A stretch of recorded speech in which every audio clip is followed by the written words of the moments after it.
जय श्री श्याम स्टूडेंट्स, तो आप सभी का स्वागत है श्री श्याम क्लासेस में। पिछली वीडियो में हमने एक्सट्रैक्शन ऑफ मेटल्स को कंप्लीटली पढ़ लिया था। एक्सट्रैक्शन ऑफ मेटल्स मींस कि मेटल को एक्सट्रैक्ट करने के बाद भी मेटल में कुछ इम्प्योरिटी रह जाती है। उस इम्प्योरिटी को भी हम आगे और क्लीन करते हैं और साफ करते हैं, जिसको हम क्या बोलते हैं, refining of metals.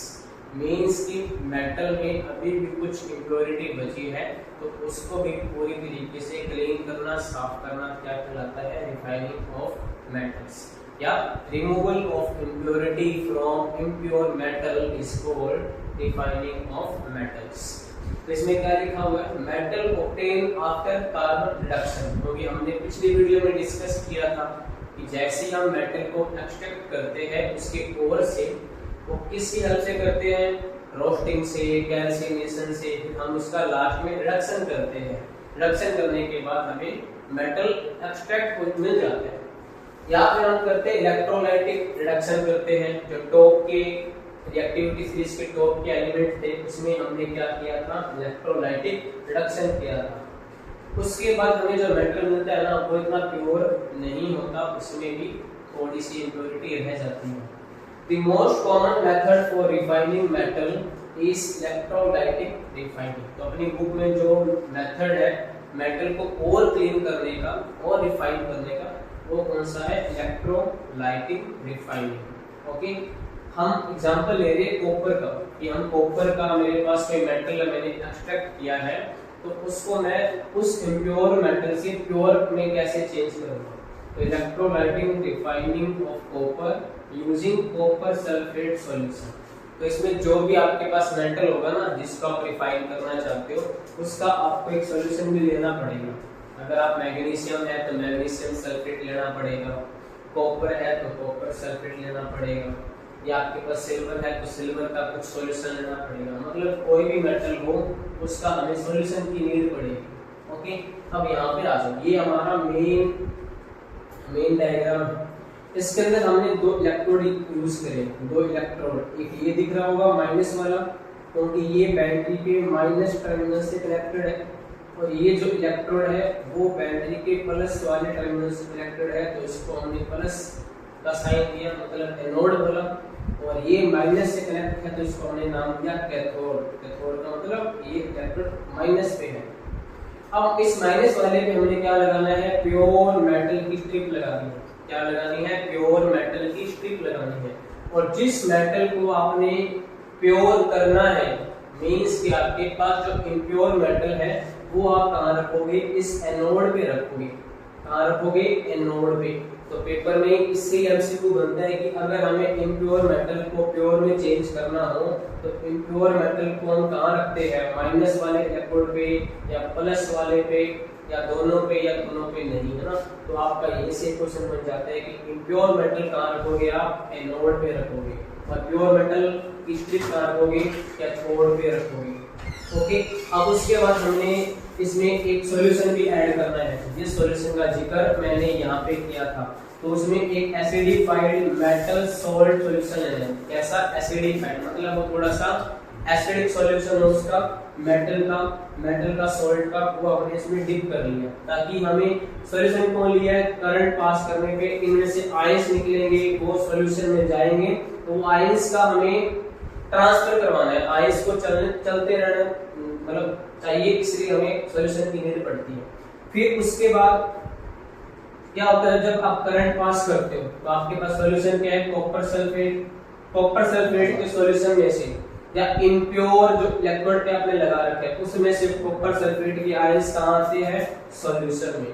Current pass करने पर आपके पास जो प्लस का इलेक्ट्रोड है, क्योंकि वो इम्प्योर कॉपर है, ओके, इम्प्योर कॉपर के मेटल में से कॉपर आयंस सॉल्यूशन में आते हैं, और सॉल्यूशन के जो कॉपर आयंस है, क्योंकि सॉल्यूशन किसका बना हुआ है, कॉपर सल्फेट का, तो सॉल्यूशन के कॉपर आयंस कहाँ जाते हैं, इसके पास, प्योर मेटल स्ट्रिप के पास। तो ये ऐसे निकलते हैं और ऐसे जा रहे हैं, और सॉल्यूशन मेरा रिमेन सेम रहता है। और जो इम्प्योर में से इम्प्योरिटी है, इम्प्योर मेटल की जो इम्प्योरिटी है, वो यहाँ पे एनोड के नीचे इकट्ठी होती है। इसके नीचे, एनोड के नीचे, और उसको हम क्या बोलते हैं, मड बोलते हैं। क्या बोलते हैं, मड। तो जो इम्प्योरिटी है, यहाँ से भी क्वेश्चन बन सकते हैं ना कि इम्प्योरिटी एनोड के नीचे कलेक्ट होती है या कैथोड के नीचे। तो आप क्या बोलोगे, एनोड के नीचे जो इम्प्योरिटी है वो कलेक्ट होती है, ये इनसॉल्युबल होती है, मींस कि इसमें वो घुलती नहीं है। और जो कुछ इम्प्योरिटी सॉल्युबल है वो सॉल्यूशन में घुल जाती है, और जो नहीं घुलती वो कहाँ कलेक्ट होती है, एनोड के नीचे। इसको हम क्या बोलते हैं, मड। तो एट एनोड, एनोड में क्या होता है कि pure copper enter solution. Anode में क्या होगा कि यहाँ से प्योर कॉपर जो आयंस निकलेंगे वो जाएंगे सॉल्यूशन में। कहाँ जाएंगे, सॉल्यूशन में। देन फिर कैथोड में क्या होगा, equivalent amount of pure copper from solution deposit at cathode. तो जितने आयंस यहाँ से निकल रहे हैं इम्प्योर से, उतने ही आयंस सॉल्यूशन से निकल के यहाँ पे जा रहे हैं प्योर मेटल स्ट्रिप के पास। तो हमने इम्प्योर मेटल को डिफाइन कर दिया प्योर में, क्योंकि वो प्योर के पास जा रहा है। बस इतना चाहिए, और कुछ नहीं है।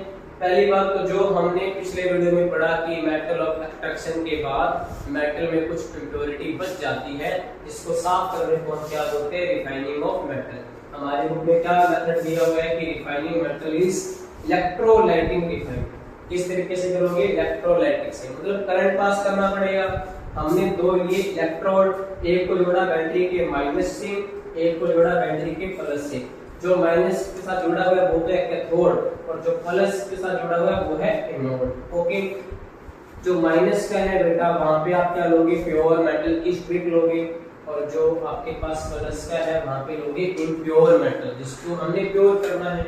और दूसरा मेटल का हमें एक सॉल्यूशन भी लेना है। ऐसा एसिडिफाइड सॉल्यूशन।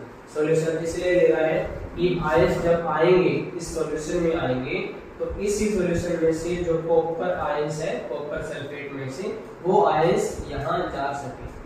ओके, ताकि ये आयंस का पूरा क्या बोलते हैं, कंडक्शन हो जाए आयंस का। अब जो इम्प्योरिटी बचेगी, इम्प्योरिटी भी दो प्रकार की होगी, एक सॉल्युबल है, एक इनसॉल्युबल है। तो इनसॉल्युबल जो प्रॉपर्टी है बेटा, इम्प्योरिटीज है इनसॉल्युबल, वो कहाँ पे कलेक्ट होगी, एनोड के नीचे, और इसे आप क्या बोलोगे, मड। और जो सॉल्युबल इम्प्योरिटी है बेटा, वो इसी में सॉल्युबल हो जाएगी सॉल्यूशन में। तो बताओ एनोड पे और कैथोड पे कौन कौन सी रिएक्शन हो रही है, क्या हो रहा है। तो आप बोलोगे एनोड पे प्योर कॉपर एंटर्स कर रहे हैं सॉल्यूशन में। एनोड से क्या हो रहा है, कॉपर आयंस निकल रहे हैं और सॉल्यूशन में जा रहे हैं। और कैथोड में क्या होगा बच्चों, कैथोड में ये कॉपर आयंस वापस सॉल्यूशन में से निकलकर माइनस की तरफ, कैथोड की तरफ भागेंगे, और इसकी ये परत मोटी होती जाएगी, ये परत मोटी होती जाएगी, और यहाँ पे कॉपर इकट्ठा होता जाएगा। तो हमारा प्योर कॉपर यहाँ इकट्ठा होता गया, इम्प्योरिटी नीचे इकट्ठी होती है। इसे तो नहीं है बेटा refining of metal. Okay, next topic is corrosion. अभी हमने रिफाइनिंग ऑफ मेटल पढ़ लिया, उसके बाद कोरोजन है, फिर प्रिवेंटिंग ऑफ कोरोजन है कि कोरोजन से कैसे बचा जाए, फिर अलोए है, और लास्ट में रिएक्शन है थर्मिट रिएक्शन। फिर हमारा चैप्टर कंप्लीट हो जाएगा। तो आज हम सिर्फ कोरोजन पढ़ेंगे, कल हम उसके प्रिवेंशन और अलोइस के बारे में स्टडी कर लेंगे। तो कोरोजन का मतलब क्या होता है कि किसी भी चीज का खराब होना। जैसे जैसे टाइम स्पेंड होता जाता है, उसकी रिएक्शन होती है हवा से, पानी से, तो वो चीजें धीरे धीरे खराब हो रही होती है, उसको हम क्या बोलते हैं, कोरोजन। यही टॉपिक आपके फर्स्ट चैप्टर में था, कोरोजन और रेंसिडिटी।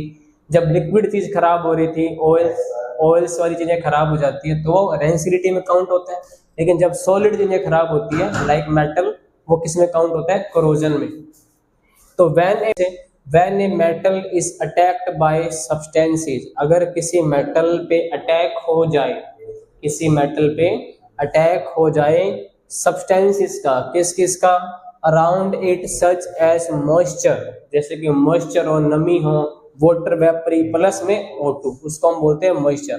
भी हवा के अंदर जो पानी है उसको क्या बोल दिया, वाटर वेपर, और हवा दोनों मिलकर जब अटैक करेंगे किसी मेटल पे तो वो उसको खराब कर देंगे।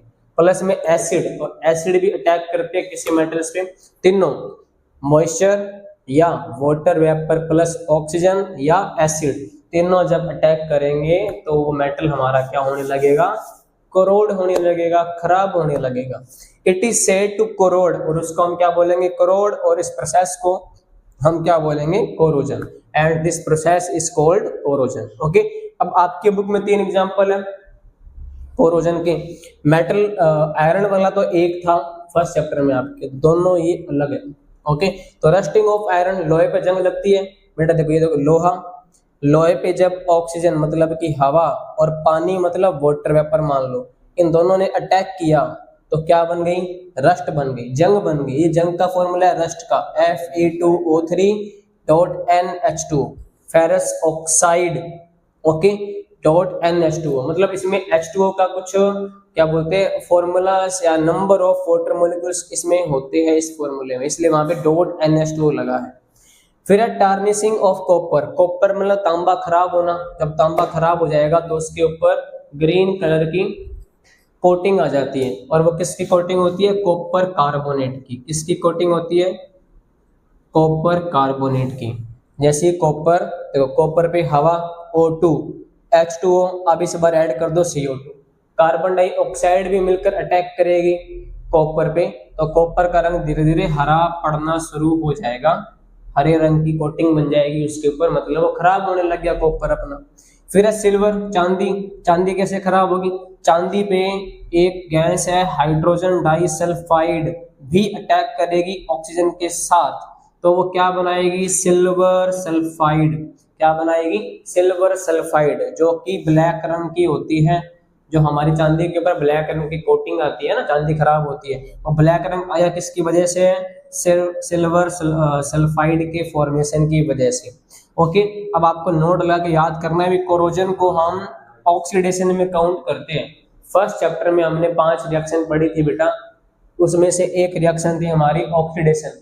ओके, ऑक्सीडेशन का मतलब क्या होता है, किसी भी रिएक्शन में ऑक्सीजन का ऐड होना, किसी भी रिएक्शन में ऑक्सीजन का ऐड होना क्या कहलाता है, ऑक्सीडेशन। अब देखो क्या इस रिएक्शन में ऑक्सीजन ऐड हो रही है कि नहीं हो रही, आपको भी सर हो रही है, इस रिएक्शन में हो रही है, इस रिएक्शन में हो रही है। तो कोई भी रिएक्शन लोगे आप कोरोजन वाली, तो उसमें ऑक्सीजन तो मिलेगी मिलेगी, वो तो ऐड होना ही है उसको। तो इसका मतलब कोरोजन किस में काउंट होगा, ऑक्सीडेशन। ओके स्टूडेंट्स, अब प्रिवेंशन ऑफ कोरोजन है वो हम कल पढ़ेंगे, और एलॉय हमारा टॉपिक बचा हुआ है वो हम कल कंप्लीट करने की कोशिश करेंगे। Thank you students.